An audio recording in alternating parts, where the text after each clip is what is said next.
নমস্কার বন্ধুরা, আশা করি আপনারা সবাই ভালো আছেন।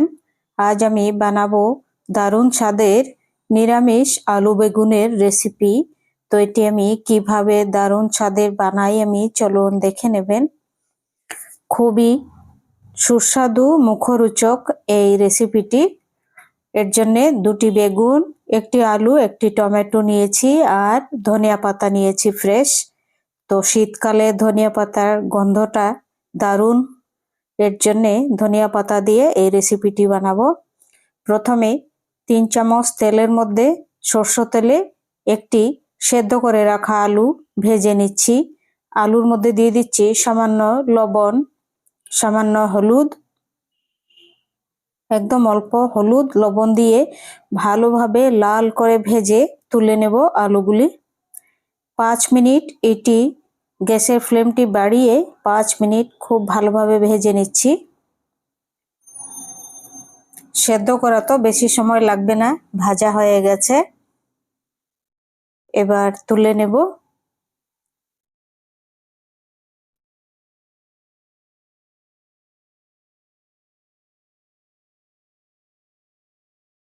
এখন এই তেলের মধ্যেই হলুদ, এই যে আধা চামচ হলুদ আর 3 ভাগের 1 ভাগ লবণ মেখে রেখেছিলাম, এটি এখন ভেজে নেব। গ্যাসের ফ্লেমটি একদম বাড়িয়ে দিয়েছি। দেখুন খুব সুন্দর ভাজা হয়ে গেছে, একটি বেগুনও ভাঙেনি দেখুন। এবার তুলে নিচ্ছি।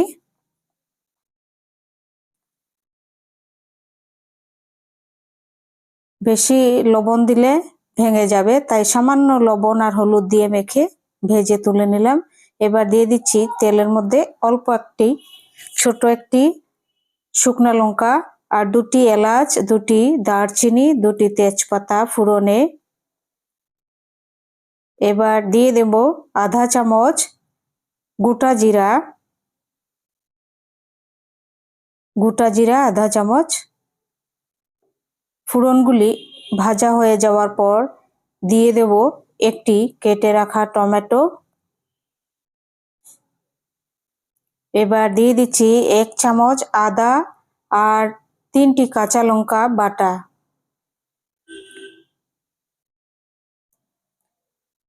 খুব ভালোভাবে টমেটো আর আদা ভেজে নিচ্ছি। ভাজা হয়ে যাওয়ার পর দিয়ে দিচ্ছি 1 চামচ কাশ্মীরি লাল লঙ্কা, 1 চামচ লবণ, আধা চামচ হলুদ।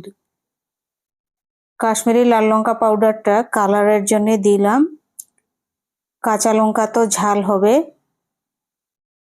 এবার 5 মিনিট ভাজার পর দিয়ে দিচ্ছি 1 চামচ ধনিয়া, 1 চামচ জিরা। এটি ঘরে গোটা জিরা গোটা ধনিয়া ভেজে আমি পাউডার করেছি। তো এর জন্য বেশি মশলাটা কষাতে হবে না, আগের থেকেই ভাজা মশলা। এবার দিয়ে দিচ্ছি 1 চামচ শাহি গরম মশলা পাউডার দিয়ে 2 মিনিট কষাবো, বেশি কষাবো না কারণ সবগুলো ভাজা মশলা।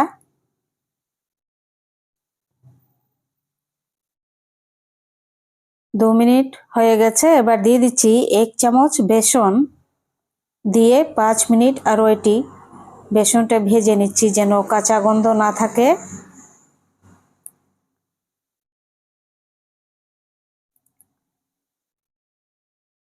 ভাজা হয়ে গেছে, তেলগুলিও দেখুন বেসন দেওয়ার পর অ্যাবজর্ব করে নিয়েছে। এবার সামান্য একটু জল দিয়ে দিচ্ছি, গরম জল। এবার দিয়ে দিচ্ছি ভেজে রাখা আলু আর বেগুন।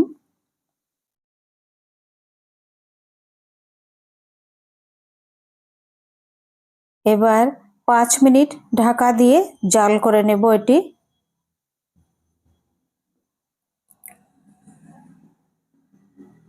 5 মিনিট হয়ে গেছে। এখন দিয়ে দেব অল্প একটু ধনিয়া পাতা কুচি, তারপর দিয়ে দিচ্ছি 1 চামচ ঘি। দারুণ লাগবে, এইরকম রান্না করে খেয়ে দেখবেন, অসাধারণ।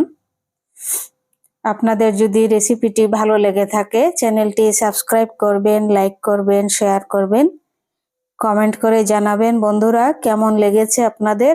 আর ভিডিওটি সম্পূর্ণ দেখবেন, স্কিপ করবেন না। আপনাদের কাছে আমার অনুরোধ রইল। সবাই ভালো থাকবেন, সুস্থ থাকবেন। আর এরকম ভাবে নিরামিষ আলু বেগুনের রেসিপিটি বানিয়ে দেখবেন, অসাধারণ। রুটির সাথে খুব ভালো লাগবে, ভাতের সাথেও ভালো লাগবে। দারুণ মুখরোচক এই আলু বেগুনের নিরামিষ রেসিপি। ভিডিওটি সম্পূর্ণ দেখবেন আপনারা, ভিডিওটি স্কিপ করবেন না। আমার ভিডিওর রিচ একদম ডাউন হয়ে গেছে, তো খুবই খারাপ লাগছে, কি করব। সবাই সবাইকে সাহায্য করবেন, সবাই পাশে থাকবেন, মানুষ মানুষের জন্যই।